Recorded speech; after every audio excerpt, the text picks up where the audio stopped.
ನಾಗಮಂಗಲದಲ್ಲಿ Ganesha ಕೂರಿಸಿದ್ದಕ್ಕೆ A one ಕೂರಿಸಿದವ್ರನ್ನೇ A one ಮಾಡಿರೋದು. ಸರ್ಕಾರದ ವಿರುದ್ಧ ಮುಂದುವರೆದಿದೆ ಮೈತ್ರಿ ಪಕ್ಷದ ಟೀಕೆ. ಮಸೀದಿಗೆ ಕಲ್ಲು ತೂರಿಲ್ಲ, ತಲ್ವಾರನ್ನ ಝಳಪಿಸಿಲ್ಲ, ಕಲ್ಲು ತೂರಿ ಪೆಟ್ರೋಲ್ ಬಂಪ್ ಹಾಕಿದ್ದು ಮತಾಂಧರು. A1ನಿಂದ A18 ಆರೋಪಿಗಳು ಶಾಂತಿಯುತ ಮೆರವಣಿಗೆ ಮಾಡ್ತಾ ಇದ್ದವರು. ಸರ್ಕಾರ ಗಣೇಶ ಕೂರಿಸಿದವರ ಮೇಲೇ ಕೇಸ್ ಹಾಕಿದ್ದಕ್ಕೆ ನಾಚಿಕೆ ಆಗಬೇಕು ಅಂತ ಮತ್ತೊಮ್ಮೆ ಮಾಜಿ ಸಚಿವ CT ರವಿ ಇವತ್ತು ಸರ್ಕಾರದ ವಿರುದ್ಧ ಮುಗಿಬಿದ್ದಿದ್ದಾರೆ.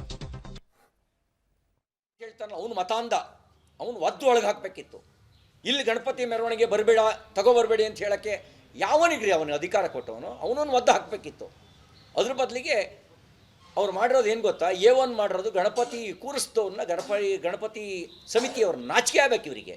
ಇವ್ರ ಹಿಂದೂ ವಿರೋಧಿ ನೀತಿ ಇದು. ಗಣೇಶೋತ್ಸವದ ಮೆರವಣಿಗೆ ಶಾಂತಿಯುತವಾಗಿ ಹೋಗ್ತಿದ್ದ ಮೆರವಣಿಗೆ. ಅವರು ಪೆಟ್ರೋಲ್ ಬಾಂಬ್ ಇಟ್ಕೊಂಡಿರಲಿಲ್ಲ, ಅವ್ರು ಕಲ್ಲು ಇಟ್ಕೊಂಡಿರಲಿಲ್ಲ, ಯಾವ ಮಸೀದಿ ಮೇಲೂ ಕಲ್ಲು ತೂರಿಲ್ಲ, ಯಾವ ಸಾಬ್ರ ಮೇಲೂ ತಲವಾರು ಜಳಪಡಿಸಿಲ್ಲ. ತಲವಾರು ಜಳಪಡಿಸಿದ್ದು ಮತಾಂಧ ತುರುಕರು. ಕಲ್ಲು ತೂರಾಟ ಮಾಡಿದ್ದು, ಪೆಟ್ರೋಲ್ ಬಾಂಬ್ ಹಾಕಿದ್ದು ಆ ಮತಾಂಧ ತುರುಕರು. ಅವ್ರ ಮೇಲೆ ಆ್ಯಕ್ಷನ್ ಆಗಬೇಕಾಗಿತ್ತು.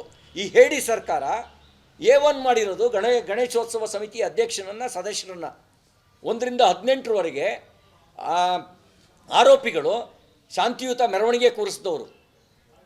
ಇಲ್ಲಿ ಸರ್ಕಾರ ವಿಫಲ ಆಗಿದೆ ಮತ್ತು ಓಲೈಕೆ ರಾಜನೀತಿಯ ಪರಿಣಾಮವಾಗಿ ಮತಾಂಧತೆಗೆ ಅದಕ್ಕೆ ಕೊನೆ ಇಲ್ದಂಗಾಗಿದೆ. ಬರಬೇಡ. CT ರವಿ ಅವರು ಸ್ವಲ್ಪ ಉಗ್ರವಾದ ಭಾಷೆಯಲ್ಲೇ ಸರ್ಕಾರವನ್ನು ತರಾಟೆಗೆ ತಗೊಂಡಿದ್ದಾರೆ. ಯಾಕೆ ಅಂತಂದರೆ ಇವರ ಆರೋಪ ಇರೋದು, ಯಾರು ಗಣಪತಿ ಕೂರಿಸಿ ಮೆರವಣಿಗೆ ಹೊರಟರು ಅವರನ್ನೇ ನೀವು ಆರೋಪಿಗಳನ್ನಾಗಿ ಮಾಡಿ ಪೆಟ್ರೋಲ್ ಬಾಂಬ್ ತೂರಿದವರನ್ನ, ಕಲ್ಲು ಹೊಡೆದವರನ್ನ ಬಿಟ್ಟಿದ್ದೀರಾ.